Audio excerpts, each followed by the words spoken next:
Hello, dear viewer. Thank you for joining me once again on Guest of the Week, that program that features personalities that have impacted our society positively and continue to impact our society even beyond the shores of Ondo State. My name is Obi Chukwemeka Oti, welcoming you on board the program this day. And my guest this week is the Chief Executive Officer of the Olabanji Progressive Forum, OPF, and Chieftain of the All Progressives Congress, APC. You're welcome, sir. Thank you very much. Thank All you right. for having me. Usually, when people hear these big names, and especially if you're a political gladiator, they're thinking, oh, there's money everywhere. Yeah. Would you say you were born with a silver spoon? How was it for you growing up, and where are you from? Actually, thank you for the introduction. Once again, I'm Honorable Olabanji Atomwide. I'm from Accra South here.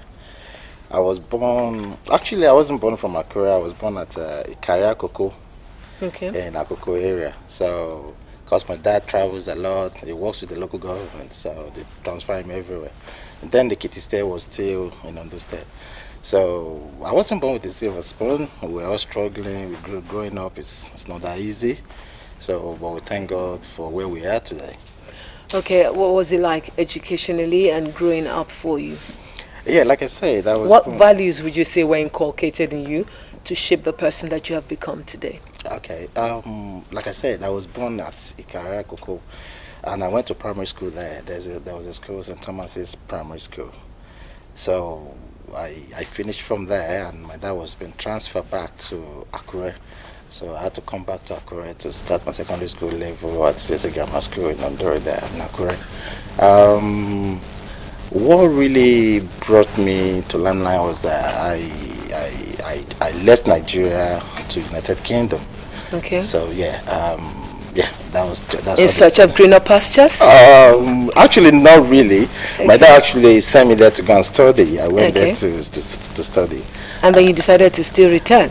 Yes. With the Jackpot syndrome, everybody's going away. Exactly. And then, When everyone is jackpast thing, who's going to come back home and do what's on ground here? so you're being patriotic. That's it. All right. That's good to know. But what values now would you say you picked from your parents or the society or people who impacted your life growing up, developing as a child, that now moves you in life today? I took something from my dad because he's a very loving and caring man. He works with the Akure South local government, and I believe if anyone knows him, he was the HPM then. He loved people. He put people's interest in his heart, and he can't just do it in a day without helping and giving back to the society. So I get that from him, and that's in him, that's in me, and that's why I'm into. Okay, that's why you went into politics as well. Yeah, I can But say Nigerians will normally say that politicians go into politics for their own interest and benefit. it's so sad that we have that kind of mentality. It shouldn't be like that. I think whatever you're doing in life should be generous, and you're doing it willingly because of whom you are. You don't give back to people because you want to receive back from people. You give to people because you want to give to people and you want to help everyone around. So that's not my own case. My own case is to come and help people, see how most of our people are doing, and trying to bring them back to life. And Now, was politics the only way that you could have impacted? Because you already own a non-governmental organization which you run. Yes. What do you do there? Yes. That my program. We've been doing it since 7 years ago now. Okay.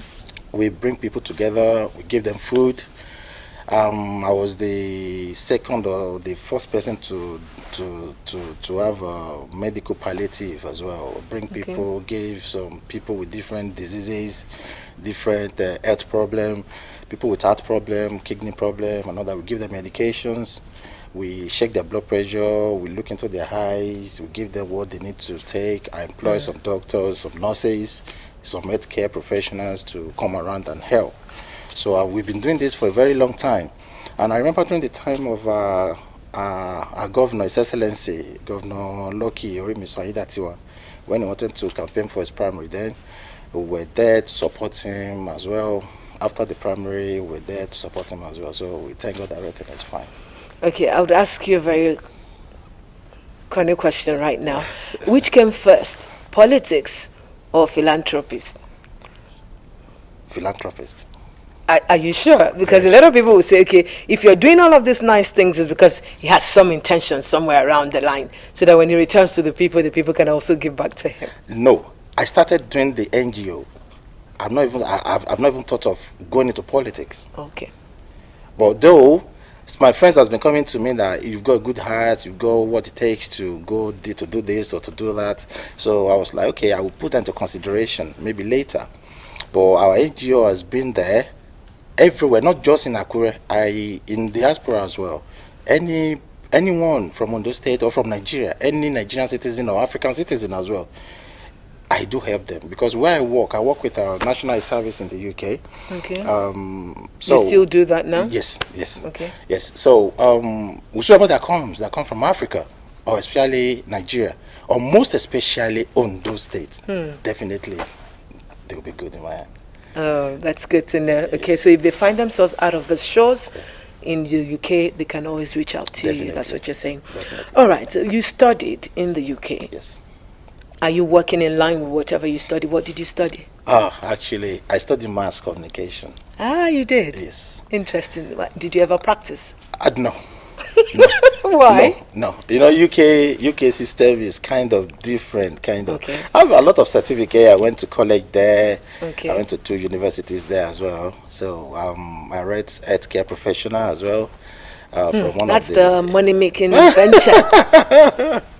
from University of Scotland. Okay. So yeah. Just doing that, I didn't really practice them because in the UK, like I said, it's a different system there. You go along with the way you can make more money to do whatever you want to do. So I think that's the case. Okay, so how do you practice your politics? You still work in the UK and then you're also in Nigeria. How does it work? Yes, I'm planning to relocate back home now. All right. To come and concentrate fully on our politics and to see. When I discovered this jackpot thing across the Nigeria and all that, I wasn't happy with that. Why is our healthcare professionals, our doctors, everyone leaving the country to whatever they want to come and do in abroad, and there's no one here or people here are still thinking of coming over there and all that. So I sat down, I was like, okay, fine.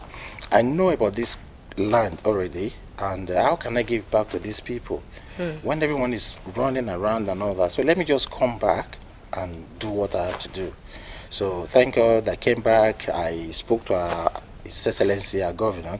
So it's very much okay with me, and he welcomed me back, and he's happy to. How long have you been back for? I can't see how long I've been in Nigeria for 6 months now. Okay. Yes, I've been in Nigeria for 6 months now, but I do come home before. You know why I asked that question? Okay. I've heard a lot of people who say Yeah. that they relocated, trying to bring back home, like you said, Okay. all they have to offer back home, but they were frustrated by the Nigerian system, and then they ran back very quickly. So I'm wondering how long you have been back for. I So know. The way you're talking about frustration, trust me, the headache is not. Because everyone sees you like they open a bank in your head. This one will come, I want to sleep, I need the bed. This one will come, I want to eat, I need a spoon. A lot is happening, but we just have to. You can't do everything, but you can. It's good to listen to them. Someone that needs a bed, you can get a mat for this person to sleep. Yeah, that's the fair enough. Not that coming to you that I need a bed, you're sending them away, or you're trying to let them feel that you are begging. I don't make people feel that they are begging. If you come in to ask for 10 naira, I will have you to understand that you can't get 10 naira, but I can give you 2 naira. That 2 naira will still go a very long way. for you. Yes. All right, now let's talk about Nigerian politics as it is. A lot of people have different variations. They say to you that our politics is very capital intensive, as it is. If you don't have the money, the people won't listen to you. I once spoke with a politician who said to me, how can I be offering to serve my people? And they were asking me, what are you offering first before you can't serve us? And then how do we begin to change that narrative amongst our people, if we could ever get to that point where we change it? A lot needs to be done first, not in the state level. It needs to come from federal level. I would have thought, from the grassroots. Yeah. From the grassroots. No, the reason why I said it can't come from the grassroots or the state is that we need something they call law. Do we not have the laws? Okay, there are laws there. We do have laws. But there needs to be an amendment some laws. Okay. We need to change some laws. We need to amend some laws so that people will understand. Yeah, I can't just go to anyone I said I want to arrest you, and the person is going to ask me, why are you arresting me? Do you have warrant or whatever? Then I can't show nothing for it. Yeah. So there must be something on ground that is going to guide something before we start doing what we need to do. Okay, so in this case, what do we need to do? You said we need laws, and I said we have laws. Except you're saying implementation of the laws that are existing. Because if you look at it, the politicians that we have, they go outside the country like you do. They see where these laws are working. Why is it difficult for us to implement what we see in other places? Okay, let me give you an example now. Please do. Do you know in front of my house, the road that leads to my house is very rough and nothing on it. If I decide that I want to do that road, do you know government can penalize me for that? Okay. I need some permission. I need some paperwork before I can implement that. Okay, I understand that, because there was a time also that the federal government said, look, states don't interfere with our roads. Thank you. No matter how dilapidated they are, we'll fix, because we will not return any money to you. Thank you. Okay. So that's part of the things I'm thinking they need to amend. You understand? If I want to fix anything, all I need to do is just to go and speak to state government or speak to whoever government, federal. I want to do this. Is it okay for me to do it? They just need to sign for me, and I will explain to them what I've got on ground to make sure that that thing will be done properly, and I will fix it. Not that I will decide to do that. I will go to the ministry. They will frustrate my life before even seeing who I need to see. Those things is not encouraging. Yes. Okay, so now we're just in 2025. Yeah. At least you've been in Nigeria for a while now. And just May 29, we celebrated, marked 2 years of this present administration. And we're already talking. There's so much talk about the 2027 general elections. What say you? What's your thought on this fact? Current administration, they are doing very well. I give kudos to my excellency, Governor Lucky Orimisan Ayedatiwa. He's a man of the people. He understands, and he brings youth in, and he understands what really takes to do things to the society. Coming 2027, as a politician, there's something that we're saying at the moment that Akurelikon. I don't know if you understand that. Okay, you could translate it for us. Okay, Akurelikon means that the next person in line should be Akure citizen, Akure indigene, sorry. Okay. Yeah, so, and I'm very sure Mr. Governor is doing very well to make sure that happens. And we look forward to that, and by God's grace. Okay, now I'm not talking about the state level. Yes, Governor Locke just started in February 24th of this year, so we can't be talking about Akure already. Okay. I'm talking about the nation now, nationally. Okay, national. The fact that we've done 2 years. Yeah. And then there's a lot of talk. Some, quarters have said this is a huge distraction on governance, on people getting the dividends of democracy, especially because before, the 2023 elections, there was a lot of talk about Nigeria needing a lot of work to be done. And from what we're seeing, economically, we're still struggling. In other aspects, the people are feeling the pains of the reforms and all of that is going on. And then the fact that we're already thinking 2027, a lot have said this is a distraction. Some are saying we're just getting prepared towards the next election. That is not a bad idea. What's your thought on that? The system is already bad. The system is very, very bad before the present administration came in. It's not possible I do give examples of things. I have a white cloth now, they pour red oil on it. Then I need to start watching it from the start to the end. How do you think I can do that within a few minutes? I think that was the problem. Our current president, Ahmed Tinubu is doing what he can. The system is already messed up in the first place. And for him to clean all those messes is going to take ages. And for that ages to come, people will be complaining that things is not working, this is not going fine and all that.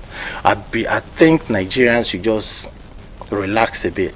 Okay. Allow this man to, he's got some things in places. His teams are very okay. Because I see people around him at presently, they are educated people and they are learning people. They travel. They know. Look at what our interior minister is doing. Passport. I remember sometimes the son in the of UK. the soil. Yes. I'm sure you're yes, proud to yeah, say that. I'm proud to say yes. I remember sometimes in the UK, before we can obtain Nigerian passport, it's going to take like 6 months. Even if you apply online, it's going to take you like 6 to 8 months before you can see date to go and capture. But when this guy came in, even while you're there, where it works, where the climb works. Exactly. So when this guy came in, he rectified the whole problem. Now let me shock you. They are posting passport now from Nigerian house to individuals' home. Before, people would travel all the way from Scotland, from Manchester to London. London is the center where the embassies are. So they can't do nothing. Some people will even, they will come, they won't even see the capturing or whatever. They have to sleep over, get an hotel, family of 6, family of 10, and all that. But now, after capturing, they can post your passport to you. So I think things is working, but it's going to take time. Before we begin to really see. Exactly. We need to allow dividends. the time to come through, yeah. And you think 2 years is not enough yet? No, it's 2 years is nothing. Completely nothing. We need time because the system is really, really messed up already. All right, thank you very much. And then still talking politics, there's been your youth, Yes. evidently, and there's not too young to wrong policy in place. Yes. But it's as if, like I would always say when I was much younger, I was told that we were the leaders of tomorrow. But the leaders that we had way back then are still the leaders who are there today. So the young, not too young to run policies there, encouraging youths. Do you think that youths are really taking advantage of it, or are they just waiting for the leaders that are there now that we're seeing are getting too old for those positions to serve them power on the platter? Or another issue is some persons have asked, where are these youths that we want to hand over to? Thank you. Most of the youths are jackwine and all that. Another problem we're having is the citizens of the country. Once a youth comes out and said he's got 1 or 2 ideas, they will look at it like, what are you talking about? Some people call me a London boy that came in to do politics. Where is it coming from? It's not yet your time. So I was like, no, don't say that. We need to bring ideas. I've lived in the UK for the past 17 years. So I know how the system works. I work with the NHS there. I know much about health. There are some little things that we can do to improve the citizens' health. That's not going to cost the state government a lot of money. It's still going to be minimal and everyone is still going to benefit from whatever. I spoke to one of my friends about transport, taking children after school hours and all that.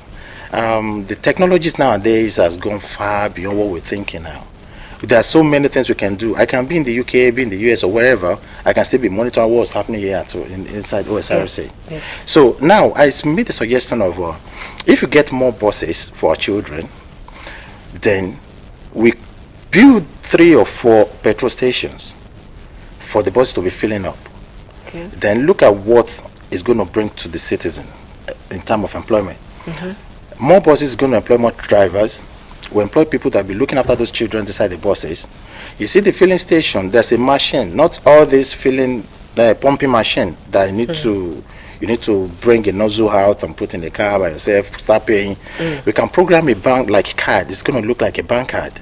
We program a vehicle VRM on it. We program the odometer of each vehicle.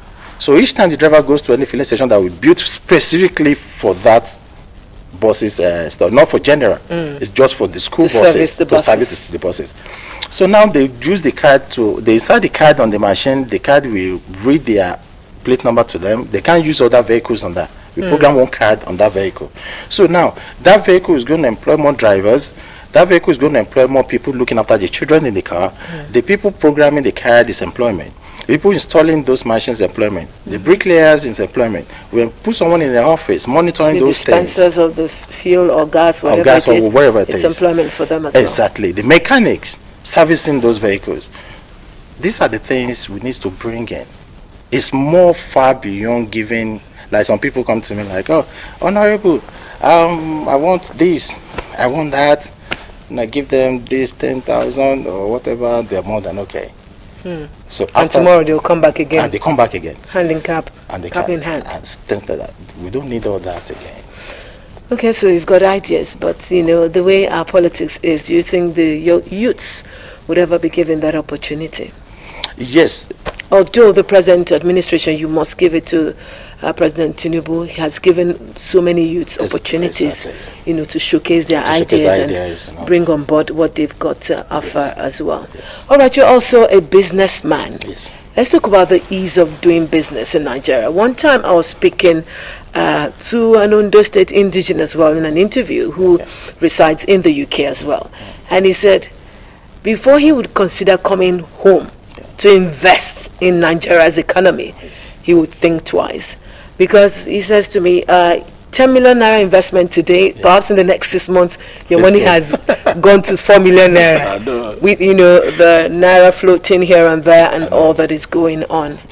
How would you, in your own view? Thank God for technology now. Technology goes a very long way. Before when you're abroad and you send money back home to do whatever, you send it to your brother or your sister, your cousin, whatever, they will spend the money for something else. You won't be able to know. And by the time you come back home, you won't even see them on ground to even ask them questions. But now, if I can set up a camera on every angle of my business area, so I will still advise some people to still come back home and do business, invest their money back home. Because the technology can help you. You just need an Android phone. Is connected with the whatever, the CCTV, and you can monitor everything. Whatever is going on. Yes. But in his case, he was, like I said, he expressed concerns about the economy, the fact that the floating of the naira could make things go haywire. He also expressed concerns about security challenge, the electricity challenges, that we have so many challenges that he mentioned. Yes, the system at the moment is not working nationally. Like I said, a lot is going wrong already when our president came in, and the president is doing very well to make sure that comes to normal. But what we can do for now, we can still get all those things in places. We can still generate our electricity. Thank God for solar. We can get solar, and we get security aspect. We can still get 1 or 2 security. But most criminals we have is the local criminals around. And once they see that there's camera that's going to show their face, they won't be able to come near whatever you want to do. I've seen a farm where it was my neighbor. He invested millions on his farm, a tomato farm. Okay. And he came one day and his camera was gone, broken. Yeah, that's only if you have one camera. If you really want to do business, there are some cameras. I have some cameras now that I can put on you. You will even take it home. I'll be hearing what you send in your house. Yes, technology has gone that far. So there's some camera you can install. You let them know, you won't let them know. Yeah, that one is still there. They are the ones that you let them know exist, and then, of course, the ones that you let them know, or you don't let them know that it does exist. Yes. All right, still talking generally now. You have gone into politics, and from your face cap, I can see you with the ruling All Progressives Congress, and of course, you've spoken well about the present administration of Governor Lucky Aiyedatiwa. If you were to come on board in any capacity, also trying to connect with his agenda, you've shared an idea. You said, like in the transportation of our children to make it easier for parents and all of that. Which other ideas would you be bringing on board? Yes, there's so if many. You have opportunity to serve. If I go into health, because I've been so much into health for a very long time, there's so many things we can do to improve the life and health of our citizens. Creating of care homes, that really goes a very long way. All these are old people that they can't. Yeah, but do you think that that's a lot of people will tell you it negates our culture? For instance, I know a friend who, at some point, her siblings abroad said to her, perhaps it's time we looked for a care home for daddy. Yes. He's aged, and it's become a huge problem for their mom. Yeah. And it was even the mom, the woman, the wife, who said, no way, nobody will take care of my husband for me. I'll be there with him. And I can tell you for free that she was glad she took that step, because eventually he passed in a couple of days after they had advised her for that. Thank you. So she was glad that she took care of him. So wouldn't you say having a care home around here negates our culture? In that kind of case, in those cases, you take the wife along with the husband To the care home. to the care home. Okay. It depends on how the care home looks like. If it looks more comfortable than where they're coming from, they'd be more than okay to stay there together. So that's fine. If any family or friends or wherever thinks they want to come with whoever they're taking it to the care home, it should be absolutely okay For them to do so. for them to do and so. to imbibe and accept the culture. Exactly. All right, one final word to our young people out there who are watching you and hopeful that they could attain something in life. Never give up in your dream. Always think the best for yourself. And then never look down as well on yourself. Some people will come to you. You are still young. You can't do it. Go and stay. It's not your turn yet. Okay. Don't look So down. they should never listen to naysayers. That's it. What you have, a dream, a desire, please follow it through. That's it. All right, you have been listening to the Chief Executive Officer of the Olabanji Progressive Forum, OPF, and also an APC chieftain, Honorable Olabanji Atomuyide. Thank you very much for featuring on the program today. Thank you so much. Thank you for having me. And thank you to all the management and staff of Osrc. Thank you very much. All right, I hope you learned a thing or two from what he has said. Decide what you want to do. Do not let anyone put you down. Put your heart to it and you'll get it done. My name is Obi Chukwemeka Otisane. Please stay safe.